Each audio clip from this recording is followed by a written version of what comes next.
Hi friends, நான் இன்றைக்கி என்ன சொல்லித்தர போகிறேன் அப்படின்னா, நம்ம கிச்சனில் வந்து நம்ம யூஸ் பண்ணுற ஒவ்வொரு திங்ஸோடைய பேசிக் நேம்ஸ், அதோடைய names in English and Tamil ரெண்டுமே சேர்த்து நான் வந்து உங்களுக்கு சொல்லித்தர போகிறேன்.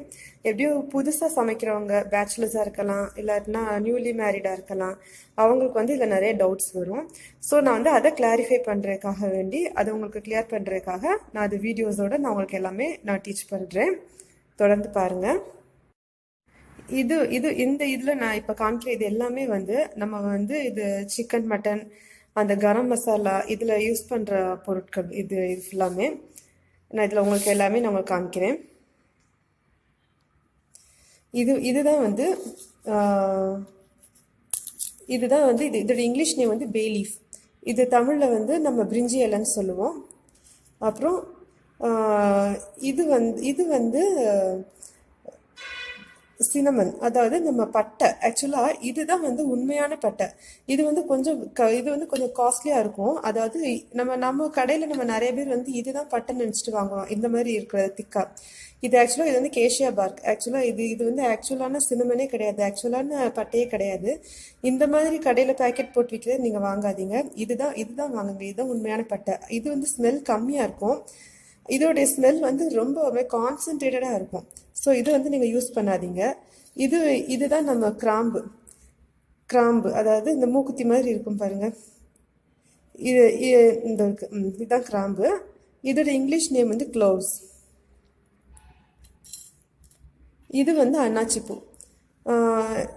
இதோட இங்கிலீஷ் நேம் வந்து ஸ்டார் anise. இது வந்து பிளாக் cardamom. அதாவது கருப்பு ஏலக்காய். கரெக்ட், ஏலக்காய். நீங்கள் இதையும் நம்ம கண்ட்ரி சைடு, நம்ம தமிழ்நாடு சைடு நம்ம வந்து பெரும்பாலும் இந்த ஏலக்காய் தான் யூஸ் பண்ணோம். அதாவது இது க்ரீன் கேடமமும் பிளாக் கேடமும் சம்மந்தமே இருக்காது. பிளாக் கேடமம் வந்து அது புகை வாடை அடிச்சுட்டு அது எப்படி இருக்கும்னா கிட்டத்தட்ட பாக்கோடைய மனம் வந்து அதில் இருக்கும். ஸோ நீங்கள் ரெண்டையும் கன்ஃபியூஸ் பண்ணிக்கிறாதீங்க. இது வந்து பெரும்பாலும் நார்த் இந்தியன் டிஷ்ஷஸில் வந்து யூஸ் பண்ணுவாங்க. ரோகன் ஜோஷ் அந்த மாதிரியான டிஷ்ஷஸில் அது வந்து யூஸ் பண்ணுவாங்க. இது வந்து மேஸ், MACE. நீங்கள் மெய்ஸ் நினைக்காதீங்க. மெய்ஸ்னால் வந்து அது இந்த கார்ன், மக்காச்சோளம். இது வந்து MACE. இதோட இங்கிலீஷ் நேம் வந்து மேஸ். இது வந்து ஜாதிக்காயோடைய பூ.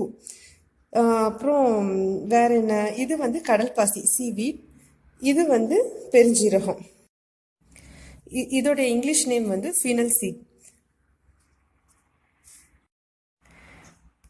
நெக்ஸ்ட் இது வந்து cumin சீட்ஸ்னா என்னன்னா ஜீரகம். பாருங்க, உங்களுக்கு தெரிஞ்சிருக்கும், அதனால சும்மா ஒரு இதுக்கு நான் காமிக்கிறேன். இது வந்து ஜீரகத்தை ஒரு சில இடத்துல வந்து இது கேரவே சீட்ஸ் அப்படின்னு சொல்லுவாங்க. கேரவே சீட்ஸ் வந்து ஜீரகத்தோட ரொம்ப சின்ன சைஸாகவும் இருக்கும். அது ஸ்மெல் வந்து இவ்வளோ ரொம்ப ஃப்ளேவர், இந்த அளவுக்கு ஃப்ளேவர் வந்து அந்த ஸ்மெல் வந்து இருக்காது, கொஞ்சம் கம்மியாக இருக்கும். மற்றபடி வேற ரெண்டுக்கும் வித்தியாசம் ரொம்ப ஒன்றும் இல்லை. இது வந்து மிளகு. சில பேர் வந்து குறுமிளகுன்னு சொல்லுவாங்க. இதோட இங்கிலீஷ் நேம் வந்து பெப்பர்கார்ன்ஸ். இது வந்து ட்ரை ஜிஞ்சர், அதாவது நம்ம சுக்கு. இது வந்து கசகசா. இது கசகசாக்கு வந்து இங்கிலீஷில் வந்து பாப்பி சீட்ஸ். இது வந்து நீங்கள் சிக்கன் மட்டன் என்ன குழம்புக்குனாலும் அரைச்சி போட்டிங்கன்னா நல்லா அது குழுன்னு உங்களுக்கு நல்ல ஒரு கிரேவி வந்து அது கொடுக்கும். இதோடைய நேம் வந்து நட்மெக். இதோட இங்கிலீஷ் நேம் வந்து நட்மெக். இதோட தமிழ் பேர் வந்து ஜாதிக்காய். இது வந்து பிரியாணிக்கு நீங்கள் போட்டால் நல்லாயிருக்கும். அதே மாதிரி ஒரு சில நார்த் இந்தியன் டிஷ்ஷஸுக்கும் அது வந்து மட்டனுக்கு வந்து அவங்க நார்த் இந்தியாவில் வந்து அது வந்து யூஸ் பண்ணுறாங்க. இப்போ நெக்ஸ்ட் வந்து நம்ம இது என்னது அப்படின்னு பார்த்தோம்னா, இது வந்து மேத்தி லீஃப். இங்கிலீஷில் வந்து இது பேர் மேத்தி லீஃப். தமிழில் வந்து வெந்தயக்கீரை, காய வச்ச வெந்தயக்கீரை. இது வந்து நார்த் இந்தியன் டிஷ்ஷஸில் நிறைய வந்து இது வந்து ஆட் பண்ணுவாங்க. இப்போது பன்னீர் யூஸ் பண்ணி குக் பண்ணுற எல்லா ஃபுட்ஸ்லேயுமே வந்து மேத்தி வந்து போடுவாங்க. இது வந்து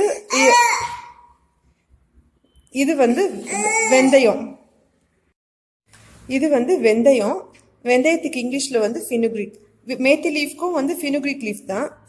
இது வந்து உங்களுக்கு தெரியும், ஆனாலும் ஒரு இதுக்கு நான் வந்து காமிக்கிறேன். இது வெந்தயம். இது என்ன அப்படின்னு பார்த்தீங்கன்னா, இது வந்து அஜ்வைன் சீட்ஸ். அதாவது நம்ம இதில் ஓமோன்னு சொல்லுவாங்க. இது வந்து நிறைய ஃபுட்ஸில் நம்ம பொதுவாக யூஸ் பண்ண மாட்டோம். ஆனால் வந்து நம்ம மதுரையை தாண்டி அந்த சைட் போனால் ஒரு சில ஃபுட்ஸில் வந்து இது வந்து யூஸ் பண்ணுவாங்க. அப்புறம் இது வந்து எள்ளு.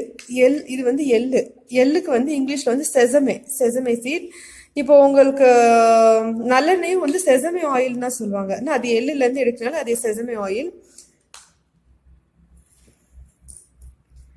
இது வந்து இது உங்களுக்கு தெரியும். இது வந்து காஞ்ச மிளகா. இது கோயம்புத்தூர் சைடில் வர மிளகான்னு சொல்லுவாங்க. இதுக்கு பேர் வந்து ட்ரை சில்லி. இது வந்து பெருங்காயத்தை சில பேர் ஹிங்ஸ் அப்படின்னு சொல்லுவாங்க, சில பேர் அசஃபட்டிடன்னு சொல்லுவாங்க. இது வந்து ஜவ்வரிசிக்கு இங்கிலீஷில் வந்து சாகோ.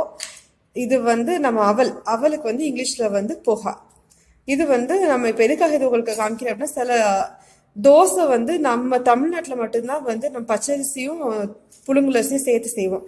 ஆந்திரா சைட்லாம் போனீங்க அப்படின்னா வந்து உங்களுக்கு பச்சரிசியும் அவளும் சேர்த்து வந்து செய்வாங்க. ஸோ நீங்கள் அந்த சைட் நீங்கள் சர்ச் பண்ணும்போது வந்து தெரிஞ்சுக்கிறதுக்காக சொல்கிறேன். இது வந்து போஹா தோசை அப்படின்னு சொல்லிட்டு நீங்கள் பார்க்கலாம்.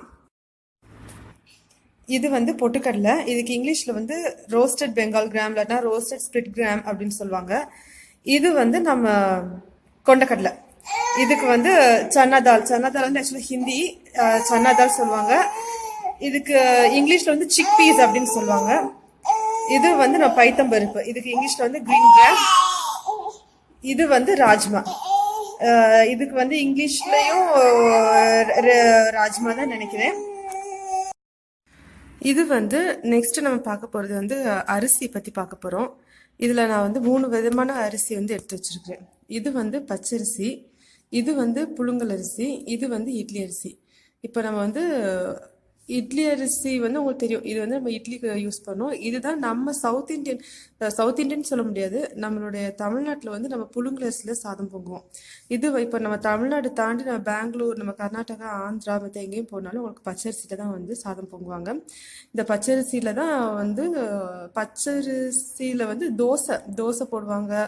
எல்லாமே பொதுவாக வந்து உங்களுக்கு புழுங்கல் அரிசி வந்து அதர் ஸ்டேட்ஸில் வந்து உங்களுக்கு அவைலபிளாக இருக்காது. இப்போ நான் ரெண்டுக்கும் வித்தியாசம் வந்து காமிக்கிறேன். பச்சரிசி வந்து பார்த்திங்கன்னா நல்ல வெள்ளையாக இருக்கும். இப்போ பாருங்கள், இந்த இதில் வச்சு உங்களுக்கு நான் காமிக்கிறேன்.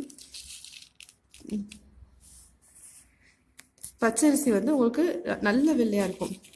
இப்போது புழுங்கல் அரிசி எப்படி இருக்கும் அப்படின்னா, புழுங்கல் அரிசி வந்து கொஞ்சம் மஞ்சளாக இருக்கும். ஏன்னா இது வந்து பாயில்டு ரைஸ். இதுக்கு பச்சரிசிக்கு வந்து இங்கிலீஷில் வந்து ரா ரைஸ். இது வந்து உங்களுக்கு பாயில்டு ரைஸ். இது வந்து கொஞ்சம் மஞ்சளாக இருக்கும். இது நல்லா வந்து வெள்ளையாக இருக்கும். அப்புறம் இதுக்கு அடுத்து நான் அடுத்து உங்கள்கிட்ட காமிக்க போகிறது வந்து நம்ம இட்லி ரைஸ் வந்து எப்படி இருக்கும் அப்படின்னா கொஞ்சம் தடிமனாக இருக்கும். பாருங்க, இதை காட்டிலும் இது வந்து உங்களுக்கு தடிமனாக கொஞ்சம் பெருசாக இருக்கும். இப்போ வந்து எந்த அரிசியில் வந்து உங்களுக்கு மாவு ஜாஸ்தி இருக்கும் அப்படின்னு சொல்லி பார்த்தீங்கன்னா, இப்போ ஒரு அரிசியை எடுத்து நீங்கள் கையில் வச்சு பார்த்தீங்கன்னா அதில் வந்து உள்ளே வந்து ஒயிட் கண்டென்ட் வந்து ஜாஸ்தி இருக்கும். அதாவது இப்போ இந்த அரிசியெல்லாம் பாருங்களேன். இந்த அரிசியில் உள்ள பார்த்தீங்கன்னா வெள்ளையாக தெரியுதா, கிளாஸியாக வெளியில் வந்து கிளாஸியாக இருக்கும், நடுவில் சென்ட்ரு பார்ட் வந்து நல்லா மாவாக தெரியும்.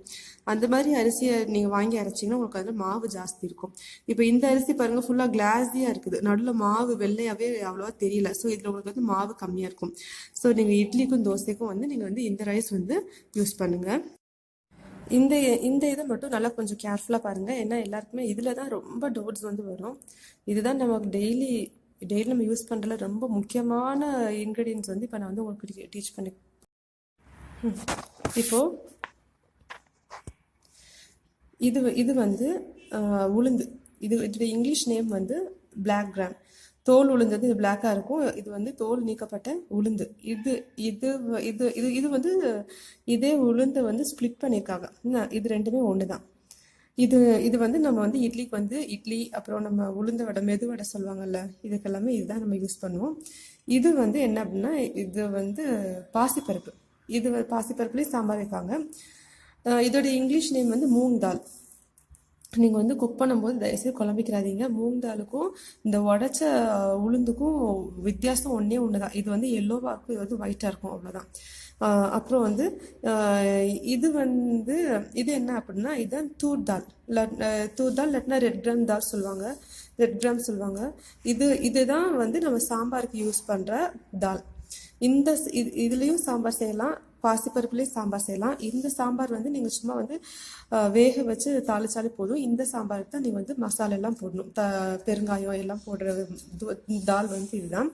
அப்புறம் இது ரெண்டு பார்த்தீங்கன்னா பொதுவாக வந்து எல்லாருக்கும் கன்ஃபியூஸ் ஆகிறது வந்து இந்த 3க்கு தான் ரொம்ப கன்ஃபியூஸ் ஆகும்.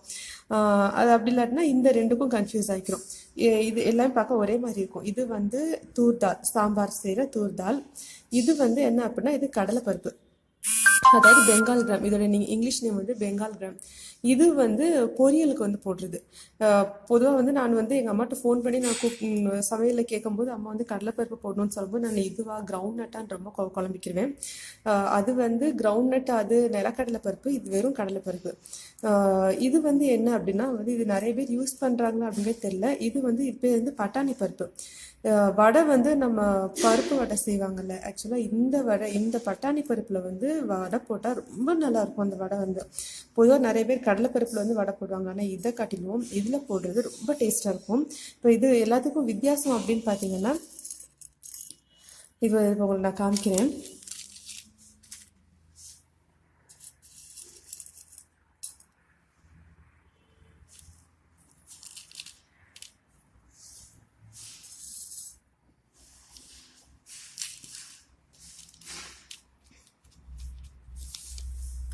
இப்போது இது எல்லாத்துக்கும் வித்தியாசம் பாருங்கள். துவரம் பருப்பு வந்து கொஞ்சம் இதெல்லாமே உங்களுக்கு தடிமனாக இருக்கும். இது வந்து கொஞ்சம் விரிஞ்சு கொஞ்சம் வந்து தின்னாக வந்து இருக்கும். இதுதான் துவரம் பருப்பு. நீங்கள் கடையில் போய் நீங்கள் எடுக்கும்போது ஃபஸ்ட் டைம் வந்து அம்மா கொடுத்து விட்டுருவாங்க. இப்போ நியூலி மேரிட்னா ஃபஸ்ட் டைம் வந்து அம்மா கொடுத்துருவாங்க. அடுத்தது நம்ம போய் கடையில் போய் எடுக்கும்போது ரொம்ப கன்ஃபியூஸ் ஆகிக்கிறோம். இது வந்து பார்த்திங்கன்னா அதான் நான் சொன்னேன், ஃப்ளாட்டாக இருக்கும், குண்டாக இருக்காது.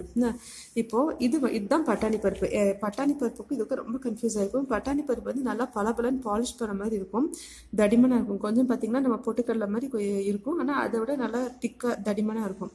இப்போது இதுக்கும் பட்டாணி பருப்புக்கும் உள்ள வித்தியாசம் என்ன அப்படின்னா, பட்டாணி பருப்பு இது வந்து பாலிஷ்டாக இருக்குதா, இது வந்து பார்த்திங்கன்னா பாலிஷ்டாகவே இருக்காது, கொஞ்சம் நல்லா உடஞ்சி கொஞ்சம் இருக்கும். இதுதான் வித்தியாசம். இந்த 3க்குமே உங்களுக்கு வந்து இதுதான் வித்தியாசம். இப்போது இது வந்து என்னென்னு காமிக்கிறேன். இது உங்களுக்கு தெரிஞ்சிருக்கும். கருவேப்பிலை, கடுகு இதெல்லாம் உங்களுக்கு தெரிஞ்சிருக்கும். நான் வந்து ஆக்சுவலாக எல்லாரும் இப்போது ஒரு சில பேர் வந்து கிராமத்துலேருந்து வேலை பார்க்குறதுக்கு வந்து வருவாங்க. அவங்களுக்கு வந்து அவங்களுக்கு வந்து தெரியணும். சில பேர் கிராமத்துலேருந்து வரணும் அவசியம் இல்லை. இப்போ வந்து யூடியூப் வந்து யூஸ் பண்ணாத இடங்களே கிடையாது. ஸோ இப்போ எல்லாருக்கும் வந்து கவர் பண்ணுற மாதிரி ஒரு சில பேசிக் திங்ஸே நான் உங்களுக்கு இங்கிலீஷில் வந்து நான் சொல்லி கொடுக்குறேன். இது வந்து கருவேப்பிலைக்கு வந்து இங்கிலீஷில் வந்து கரி லீஃப். இது வந்து பச்சை பட்டாணி. இது வந்து வெள்ளை பட்டாணி, ஆனால் பட்டாணி தான். இதோடைய நேம் வந்து இங்கிலீஷ் நேம் வந்து க்ரீன் பீ. இது வந்து புளியோடைய இங்கிலீஷ் நேம் வந்து டேமரைண்ட். இது வந்து கடுகுடைய இங்கிலீஷ் நேம் வந்து மஸ்டர்ட். இன்னும் நிறைய இது தவிர்த்து இன்னும் நிறைய வந்து நிறைய பல்சஸ், நிறைய தானிய வகைகள் நிறைய இருக்குது, பயிர் வகைகள் நிறைய இருக்குது. ஆனால் அதெல்லாமே இப்போ வந்து நம்ம கவர் பண்ண தேவையில்லை. ஏன்னா இதெல்லாமே தான் வந்து நம்ம அன்றாட டெய்லி லைஃப்ல நம்ம யூஸ் பண்ற திங்ஸ் வந்து. இன்னும் நீங்கள் வந்து இன்னும் ஒரு சில வீடியோஸ் நான் வந்து இன்னும் வர டேஸில் வந்து நான் வந்து போடுறேன். அதில் வந்து இப்போ பேச்சுலர்ஸாக இருக்கலாம், இல்லை நியூலி மேரிட்ஸாக இருக்கலாம். இப்போ உங்களுடைய அளவுக்கு ஏற்ற மாதிரி எப்படி வந்து குக் பண்ணுறது, எவ்வளோ அளவு வந்து எடுத்துக்கணும். இப்போ வந்து சாதம் குக் பண்ணுறீங்கன்னா அதுக்கு எவ்வளோ அளவு எடுத்தால் உங்களுக்கு கரெக்டாக இருக்கும். இப்போ சாம்பார் செய்கிறீங்கன்னா அதுக்கு எவ்வளோ பருப்பு எடுத்தால் கரெக்டாக இருக்கும். சப்பாத்தி செய்கிறதா இருந்தால் அதுக்கு எவ்வளோ கை மாவு போட்டால் உங்களுக்கு கரெக்டாக இருக்கும். அப்புறம் சின்ன சின்ன கிச்சன் டிப்ஸ் எல்லாமே நான் வந்து கொடுக்குறேன். ஆனால் வந்து எல்லாமே ஒரு அப்ராக்சிமேட்டாக, ஏன்னா ஒவ்வொருத்தவங்க ஒவ்வொரு அளவு சாப்பிடுவாங்க. ஆனால் வந்து உங்களுக்கு வந்து ஒரு அப்ராக்சிமேட்டாக நீங்கள் வந்து யூஸ் பண்ணுற ஃபார் த ஸ்டார்டர்ஸ், நான் வந்து ஃபார் த பிகினர்ஸ் வந்து நான் வர வீடியோஸில் வந்து நான் உங்களுக்கு வந்து சொல்லித்தரேன். நீங்கள் வந்து பாருங்கள், பார்த்து யூஸ் ஆகிக்கோங்க.